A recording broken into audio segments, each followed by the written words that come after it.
네, 안녕하세요. KBS 광주방송 유튜브 랜선 필진에 참여하게 된 장승일입니다. 저는 이제 오랜 기간 동안에 대학에서 형사법과 범죄학 등을 연구하고 가르치는 중에 있습니다. 따라서 이 코너에서 진행하는 것들도 형사사건을 중심으로 진행을 하게 될 것입니다. 주요 사건, 중요한 사건들을 잘 선정해서 유익한 시간이 될 수 있도록 잘 구성해 나가도록 하겠습니다. 잘 부탁드립니다. 오늘 첫 시간으로 제가 정리한 사건은 정의당 김종철 대표의 성추행 사건입니다. 젠더폭력 근절을 외쳤던 이 공당의 대표가 권력형 성범죄 등 성폭력으로부터 안전한 도시로 탈바꿈시킬 것입니다. 소속 여성 의원을 성추행한 사건이었다는 점에서 관심도 매우 높았고 또 비난도 매우 컸습니다. 피해자인 장혜영 의원은 이제 경찰의 수사를 의뢰하지는 않았습니다. 소속 정당에 이제 피해 사실을 신고하고 조치를 이제 요구를 했었는데요. 장혜영 의원 입장에서 생각을 해보면 좀 고민이 좀 많았을 거라고도 생각이 듭니다. 이 김종철 대표의 성추행 사실을 이 세상에 알렸을 때 물론 이제 뭐 개인적인 책임을 묻는 것도 있지만 정치적인 면에서 그 자기가 속한 그 정치 집단에 큰 타격이 있을 수 있다는 것은 불을 보듯 뻔한 사실이었죠. 박원순 시장이라든가 오거돈 시장 사건을 보면 충분히 그러한 여파를 짐작할 수 있었을 겁니다. 그럼에도 불구하고 이 문제를 공개적으로 이제 해결하려고 이제 세상에 내놓았는데요. 장혜영 의원의 말에 의하면 이제 이 문제를 공개적으로 해결하지 않을 방법이 없었다, 본인은.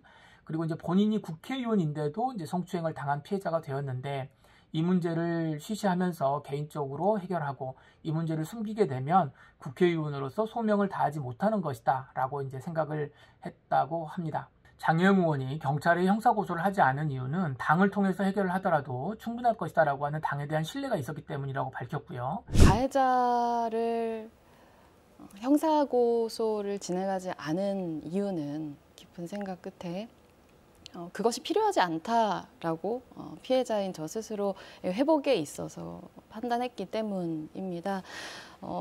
형사고소라고 하는 절차는 성범죄에 있어서 피해자들이 자신의 권리를 회복하고 일상으로 돌아가기 위해서 선택할 수 있는 명확한 하나의 수단입니다. 물론 일각에서는 특히 제가 가지고 있는 어떤 공인으로서의 책무를 생각할 때 가해자를 명확하게 형사고발해서 법적인 책임을 지게 하는 것이 도리이다 이렇게 말씀하시는 분들 계시는 것 알고 있고 그리고 그런 견해에도 일견 공감하는 바가 있습니다.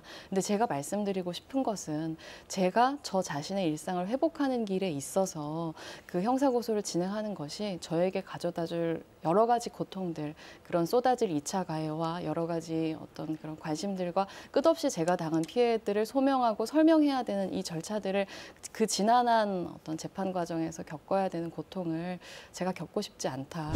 정의당도 이 신고를 받고 충분히 부응을 했습니다. 곧바로 비공개 조사에 들어갔고 김종철 대표에 대해서 당으로서는 가장 무거운 제명 조치를 내렸죠. 조사를 마친 정의당도 장혜영 의원과 마찬가지로 경찰 수사를 의뢰하지는 않았습니다. 아무래도 김종철 대표가 조사 과정에서 자신의 잘못을 부정하지 않았고요. 또 모두 시인을 했기 때문에 굳이 경찰의 수사를 의뢰한 필요까지는 느끼지 않았을 것으로 보여집니다. 근데 뭐 단순히 경찰 수사 의뢰를 하지 않은 이유가 그것만이 있는 것은 아니고요. 여기서 생각을 좀 해봐야 될 거는 성범죄에 있어서 사건 처리를 할 때 가해자의 처벌이 먼저인가 아니면 피해자의 의사가 먼저인가 이 부분입니다. 장혜영 의원이 더 중요하게 생각했던 것은 성범죄에 있어서 가해자인 김종철 대표가 형사처벌을 받는 게 중요한 게 아니라는 겁니다. 피해자인 장혜영 의원이 피해받기 전에 원상태로 복귀하는 것이 더 중요한 문제라고 여긴 것이죠. 그 부분에 대해서 정의당도 피해자의 의사를 존중했던 것으로 보입니다. 형사고소를 해가지고 이 사건을 수사의 대상으로 만드는 것이 피해자의 권리를 회복하고 그 피해자가 일상으로 돌아가는 데 있어서 별로 도움이 되지 않는다고 판단을 한 것이죠. 그래서 정의당이 제명이라는 제재를 하고 정의당 내부에서는 사건을 마무리한 것으로 보입니다. 그런데 여기에서 이제 문제가 하나 더 생깁니다. 가해자인 김종철 대표는 그럼 성추행을 했음에도 불구하고 피해자가 경찰 수사를 원하지 않는다는 이유만으로 제명 처분만 받고 끝나는 것인가? 형사처벌은 안 받는 것인가? 이게 문제가 될 수 있죠. 성범죄는 지금 현재 친고죄에서 제외가 되어 있습니다. 친고죄는 피해자의 의사에 반해서 공소를 제기할 수 없는 범죄, 즉 피해자가 원하지 않는다면 처벌할 수 없는 범죄를 말하는데 김종철 대표의 행위는 친고죄가 아닙니다. 자, 그렇다면 수사기관이 인지를 한 상태이고 더군다나 시민단체가 고발까지 해버렸기 때문에 이 사건은 정의당이나 장혜영 의원의 의사와는 관계가 없이 형식적인 법 논리로 보면 수사가 개시가 되어야 되는 상황이 되어버렸습니다. 근데 수사가 개시가 되면은 가해자도 조사를 해야 되지만 증거를 확보하기 위해서 피해자인 장혜영 의원도 출석 요구를 해가지고요. 어떠한 사실이 있었는가 이 부분에 대해서 이제 조사를 하게 되어 있습니다. 근데 물론 이제 장혜영 의원이 직접 나가지는 않을 거라고 봅니다. 이제 본인이 형사고소를 한 것도 아니기 때문에 더군다나 이제 피해자 조사가 강제 수사가 아니기 때문에 나가야 될 의무도 없는 것이죠. 하지만 만약에 그러한 객관적인 상황이 이루어지면 나가고 안 나가고의 문제가 아니라 그러한 분위기가 조성되는 것만으로도 또 하나의 이슈가 생겨나는 것이 됩니다. 그렇다면 피해자가 원하지도 않는 이 수사를 경찰은 진행을 해야 될 것인가? 이제 여기서 이게 문제가 되는 거죠. 안 하면 될 거 아니냐? 안 할 수가 없습니다. 친고죄가 아니기 때문에 경찰은 반드시 수사를 진행을 해야 되는 것이죠. 그럴 일은 실제로 일어나지는 않을 거라고 저는 봅니다만은 만일 피해자인 장혜영 의원이 피해자 조사에 응하지 않은 상태에서 경찰이 수사를 개시해서 김종철 의원을 기소를 하게 된다. 이렇게 되면 증거가 없습니다.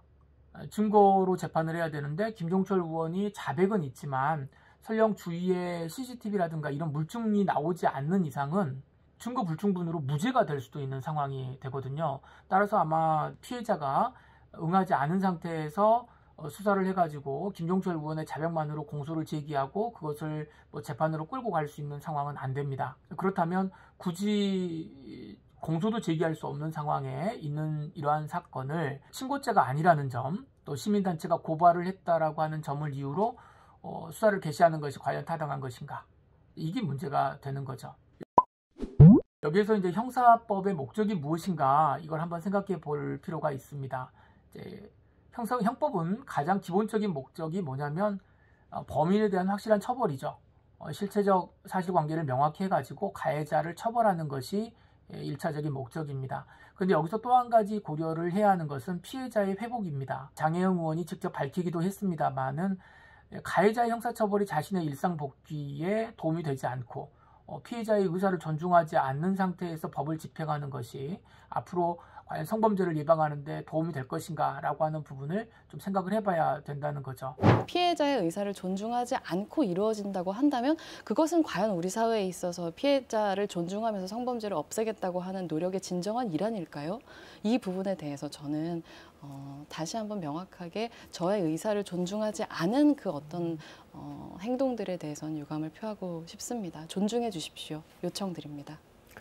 이러한 시점에 경찰이 굉장히 이제 난감한 상황에 이르렀습니다. 수사를 개시하지 않으면 또 왜 경찰이 수사를 하지 않느냐, 친고죄도 아닌데 왜 수사를 하지 않느냐라고 해서 또 직무유기가 될 수도 있는 거거든요. 그렇게 또 고소를 할 수도 있는 것이고, 그렇다고 해서 피해자가 정말 진심으로 원하지 않는 이 성범죄 수사를 일정 부분 진행을 해야 될 것인가, 여긴 또 좀 머리가 아픈 상황이 됩니다.